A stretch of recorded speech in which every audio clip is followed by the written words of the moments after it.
ವರಮಹಾಲಕ್ಷ್ಮಿ ಸಾನ್ನಿಧ್ಯದ ವೀಕ್ಷಕ ಬಂಧುಗಳೇ, ನಿಮಗೆ ಅತ್ಯಂತ ಉಪಯುಕ್ತವಾದ ಮಾಹಿತಿಯನ್ನು ತಿಳಿಸಿಕೊಡುತ್ತೇನೆ. ನಮ್ಮ ಈ ಚಾನಲನ್ನು ಸಬ್ಸ್ಕ್ರೈಬ್ ಮಾಡಿ ಹಾಗೂ ಶೇರ್ ಮಾಡಿ. ವೀಕ್ಷಕರೇ, ವರಮಹಾಲಕ್ಷ್ಮಿ ಹಬ್ಬ ಆಗಸ್ಟ್ 8ನೇ ತಾರೀಕಿಗೆ ಬಂದಿದೆ. ಹಾಗಾಗಿ ಭಾಳಷ್ಟು ಜನ ಮಹಾಲಕ್ಷ್ಮಿಯ ಭಕ್ತರು ಹಬ್ಬವನ್ನು ಯಾವ ರೀತಿ ಆಚರಣೆ ಮಾಡೋದು ಅಂತ ಯೂಟ್ಯೂಬ್ನಲ್ಲಿ ವಿಡಿಯೋ ನೋಡ್ತಾ ಇರ್ತಾರೆ. ಅನೇಕ ಜನ ಯೂಟ್ಯೂಬ್ನಲ್ಲಿ ವಿಚಿತ್ರವಾದದೆಲ್ಲ ಹೇಳ್ತಾ ಇದ್ದಾರೆ. ಇನ್ನೊಬ್ಬರು ವಿದ್ಯಾಶಂಕರಾನಂದ ಗುರುಜಿ ಅಂತೇಳಿ ಒಬ್ಬರು ಮಾತಾಡ್ತಿದ್ರು. ಹುಟ್ಟಾದವರು ಕೂಡ ಮಹಾಲಕ್ಷ್ಮಿ ಪೂಜೆ ಮಾಡಬಹುದು, ದುಡ್ಡಿನ ಕಂತೆ ಇಟ್ಟು ಮಾಡಬಾರ್ದು, ದುಡ್ಡು ಇಟ್ಟು ಪೂಜೆ ಮಾಡೋದು ರಾಹುಕಾರಕ ಅಂತ ಹೇಳ್ತಾ ಇದ್ದಾರೆ.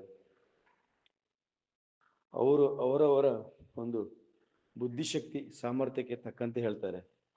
ಆದರೆ ವರಮಹಾಲಕ್ಷ್ಮಿಯ ಅನುಗ್ರಹವನ್ನು ಪಡೆದು ನಾವು ಈ ಸಾನ್ನಿಧ್ಯವನ್ನು ನಿರ್ಮಾಣ ಮಾಡಿದ ವರ್ಷದ 365 ದಿವಸ ಕೂಡ ಮಹಾಲಕ್ಷ್ಮಿಯ ಪೂಜೆಯನ್ನು ಮಾಡಿ ಅನುಗ್ರಹವನ್ನು ಪಡೆದಂಥ ಭಕ್ತರಾದ ನಾವು ನಿಮಗೆ ಮಹಾಲಕ್ಷ್ಮಿಯ ಅನುಗ್ರಹಕ್ಕಾಗಿ ಏನು ಮಾಡಬೇಕು ಅನ್ನೋದನ್ನು ತಿಳಿಸಿಕೊಡ್ತೀನಿ.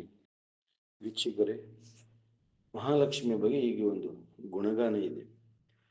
ಯತ್ರ ಲಕ್ಷ್ಮೀ ನ ವಿದ್ಯತೆ ತತ್ ಫಲಾಂ ಸಮಾಪ್ನೋತಿ, ದೇಹಿ ಮಾಯುಷ್ಯಮಾರೋಗ್ಯಂ ದೇಹಿ ಮೇ ಪರಮಸುಖಂ, ವಿದ್ಯಾವಂತಂ ಲಕ್ಷ್ಮೀವಂತಂ ಜನಂ ಕುರು. ಎಲ್ಲಿ ಮಹಾಲಕ್ಷ್ಮಿಯ ಅಸ್ತಿತ್ವ ಇರುವುದಿಲ್ಲವೋ ಅಲ್ಲಿ ಏನನ್ನು ಕೂಡ ಮನುಷ್ಯನ ಹತ್ರ ಮಾಡಲಿಕ್ಕೆ ಸಾಧ್ಯ ಇಲ್ಲ ಅಂತ ಅರ್ಥ. ಹಾಗಾದ್ರೆ ಲಕ್ಷ್ಮಿ ಅಂತ ಹೇಳಿದ್ರೆ ಏನು?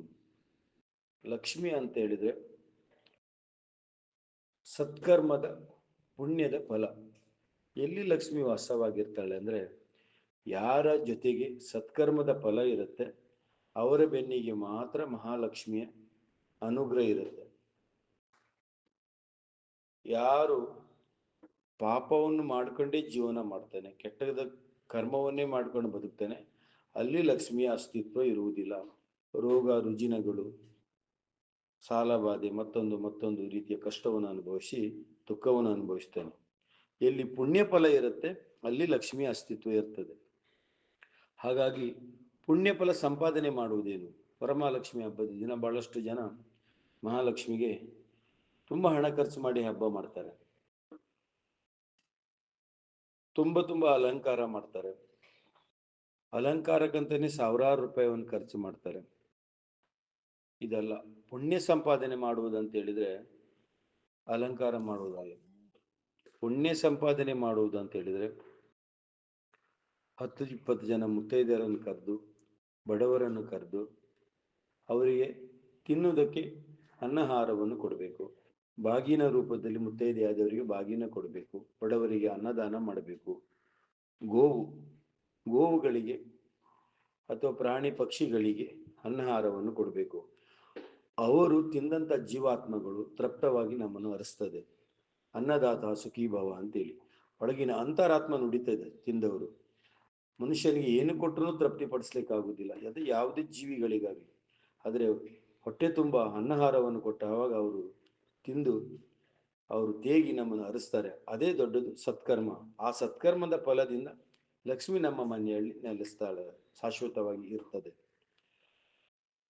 ಹಾಗಂತೇಳಿ ಬರೀ ಅಲಂಕಾರಕ್ಕಾಗಿಯೇ ಆಡಂಬರಕ್ಕಾಗಿಯೇ ನಾವು ಮಾಡಿದ್ರೆ ಸತ್ಕರ್ಮ ಬರುವುದಿಲ್ಲ. ಪುಣ್ಯ ಕಟ್ಕೊಳ್ಬೇಕು. ಎಲ್ಲಿ ಪುಣ್ಯ ಇರ್ತದೆ ಅಲ್ಲಿ ಮಾತ್ರ ಲಕ್ಷ್ಮಿ ಇರ್ತದೆ ಅಂತೇಳಿ ನಾನು ಈ ಒಂದು ವರಮಹಾಲಕ್ಷ್ಮಿ ಹಬ್ಬವನ್ನು ಆಚರಣೆ ಮಾಡುವಂತ ಮುತ್ತೈದೆಯರಿಗೆ ಕಿವಿ ಮಾತನ್ನು ಹೇಳ್ತಾ ಇದ್ದೀನಿ. ಆತ್ಮೀಯರೇ, ಇದು ಭಟ್ಕಳ ತಾಲೂಕಿನ ತಲಗೋಡು ಗ್ರಾಮದಲ್ಲಿ ಇರುವಂತ ವರಮಹಾಲಕ್ಷ್ಮಿ ಸಾನ್ನಿಧ್ಯದ ವಿಡಿಯೋ. ಇದನ್ನು ಸಬ್ಸ್ಕ್ರೈಬ್ ಮಾಡುವುದು ಮತ್ತು ಶೇರ್ ಮಾಡುವುದನ್ನು ಮರೆಯಬೇಡಿ. ಧನ್ಯವಾದಗಳು.